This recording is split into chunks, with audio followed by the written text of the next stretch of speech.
একটি হাঁসের বাচ্চা জালে আটকা পড়ে সাহায্যের জন্য ডাকাডাকি করতেছিল। একটি খরগোশ বাচ্চাটিকে দেখতে পেয়ে তাকে মুক্ত করে।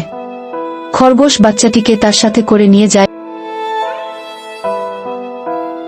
এবং তাকে পরিষ্কার করে দেয়। পরে তারা একসাথে গাছের কুটুরিতে বসবাস করে। একদিন মা হাঁসটি তার বাচ্চাকে দেখতে পায়। বাচ্চাটিও মাকে পেয়ে খুশি হয়ে যায়। পরে খরগোশটা তাদের বিদায় দিয়ে একা হয়ে যায়। একদিন ঝড়ে বনের সব জায়গায় পানিতে তলিয়ে যায় এবং খরগোশটি পানির স্রোতে ভেসে ঝর্ণার উপর থেকে পড়ে যাইতে লয়।